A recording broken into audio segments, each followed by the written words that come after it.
everyone, my name is Arna. Welcome back to Ikiba Wonders. Today we are celebrating the first festival of the year 2026, ಮಕರ ಸಂಕ್ರಾಂತಿ.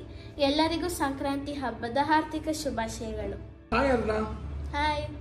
ಏನು ಹೊಸ ಬಟ್ಟೆ ಹಾಕೊಂಡಿದ್ಯಾ? ಇವತ್ತು ಸಂಕ್ರಾಂತಿ ಹಬ್ಬ. ಓ, ಏನು ವಿಶೇಷ ಸಂಕ್ರಾಂತಿ ಹಬ್ಬ ಅಂದ್ರೆ? ಸೂರ್ಯನು ಮಕರ ರಾಶಿಗೆ ಪ್ರವೇಶಿಸುವಾಗ ಉತ್ತರಾಯಣದ ಆರಂಭವಾಗುತ್ತದೆ. ಓಕೆ. ರೈತರು ಸಂಕ್ರಾಂತಿ ಹಬ್ಬವನ್ನು ಸುಗ್ಗಿ ಹಬ್ಬ ಎಂತಲೂ ಕರೆಯುತ್ತಾರೆ. ಈ ಹಬ್ಬ ಜನವರಿ ತಿಂಗಳಿನಲ್ಲಿ ಬರುತ್ತದೆ. ಓಕೆ.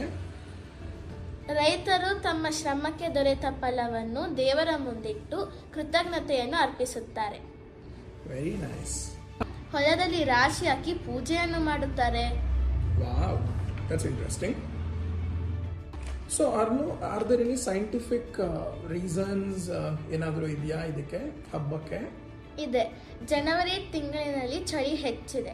ಅದಕ್ಕೆ ಎಳ್ಳು ಬೆಲ್ಲ ತಿನ್ನುವುದರಿಂದ ದೇಹಕ್ಕೆ ಉಷ್ಣತೆ ಮತ್ತು ಶಕ್ತಿ ಸಿಗುತ್ತದೆ. ಈ ಸಮಯದಲ್ಲಿ ರಾತ್ರಿ ಹೆಚ್ಚು ಮತ್ತೆ ಹಗಲು ಕಡಿಮೆ. Oh, I didn't know that. Thank you. Is it juicy? Very juicy?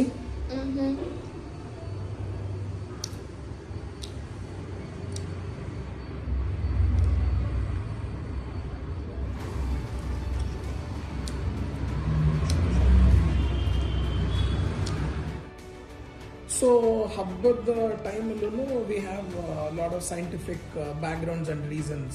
Very nice. ಅದ್ನು ಲಾಸ್ಟ್ ಟೈಮ್ ನಾನು ಯಾವುದೋ ವಿಲೇಜ್ಗೆ ಹೋಗಿದ್ದೆ ಇದೇ ಟೈಮಲ್ಲಿ. ಐ ಥಿಂಕ್ ಸಮ್ವೇರ್ ಗೊತ್ತಿಲ್ಲ, ನಮ್ಮ ಕೈಲ I think maybe Mangaluru ಹತ್ರನೆಲ್ಲ. ಅಲ್ಲಿ ಈ ದನ ಕರು ಮತ್ತು ಹಸುಗಳ ಮೇಲೆಲ್ಲ ತುಂಬ ಕಲರ್ ಒಂಥರ ಅಲಂಕಾರ ಮಾಡಿಟ್ಟಿದ್ರು. Any idea Y? ಈ ಹಬ್ಬ ದನ ಕರುಗಳು ಖುಷಿ ಪಡ್ತವೆ, ಅದಕ್ಕೆ ಅಲಂಕಾರ ಮಾಡ್ತಾರೆ.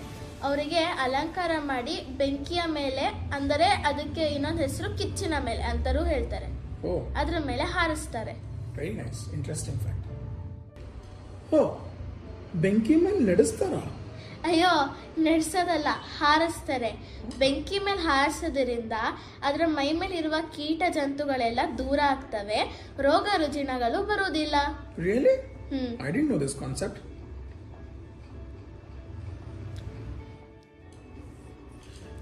So Punu, I also saw one more thing. ತುಂಬಾ ಜನ ಅಡಲ್ಟ್ಸ್ ಮತ್ತೆ ಕಿಡ್ಸ್ ಇಬ್ರು they were all playing kites, ಗಾಳಿಪಟ ಹಾರಿಸ್ತಾ ಇದ್ರು. Any significance for this? ಈ ಹಬ್ಬದಲ್ಲಿ ಗಾಳಿಪಟ ಹಾರಿಸುವುದೇ ವಿಶೇಷ. ಗಾಳಿಪಟ ಹಾರಿಸುವುದರಿಂದ ದೇಹಕ್ಕೆ ವ್ಯಾಯಾಮ ಮತ್ತು ಸೂರ್ಯನ ಕಿರಣಗಳು ಹೆಚ್ಚಾಗಿ ಸಿಗುತ್ತದೆ. Oh, that's very nice. So, ಅರ್ನು, ಎಳ್ಳು ಬೆಲ್ಲ ಏನಕ್ಕೆ ತಿಂತೀವಿ ಅಥವಾ ಹಂಚ್ತೀವಿ ಈ ಹಬ್ಬದಲ್ಲಿ? ಈ ಹಬ್ಬದಲ್ಲಿ ಎಳ್ಳು ಬೆಲ್ಲ ಹಂಚುವುದರಿಂದ ನಮ್ಮ ಸ್ನೇಹ ಸಂಬಂಧಗಳನ್ನು ಉಳಿಸಿಕೊಳ್ಳುತ್ತೇವೆ. Very nice.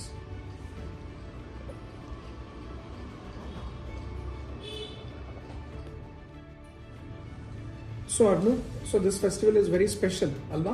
Yes, it is very special. And one more thing, I have a tip for the kids. If the sugarcane is like this, don't eat it like that.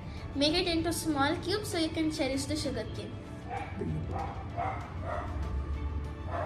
ಎಲ್ಲರಿಗೂ ಮತ್ತೊಮ್ಮೆ ಸಂಕ್ರಾಂತಿ ಹಬ್ಬದ ಹಾರ್ದಿಕ ಶುಭಾಶಯಗಳು. ಹಬ್ಬ ದನ ಕರುಗಳು ಖುಷಿ ನಾಳೆ ಹಳ್ಳಿಗೆ ಹೋಗೋಣ. ಅಲ್ಲಿ ನೋಡು, ಹಬ್ಬವನ್ನು ತುಂಬಾ ಚೆನ್ನಾಗಿ ಆಚರಿಸುತ್ತಾರೆ. ಅಲ್ಲಿ ರೈತರು ತಾವು ಬೆಳೆದಂತ ಬೆಳೆಯನ್ನು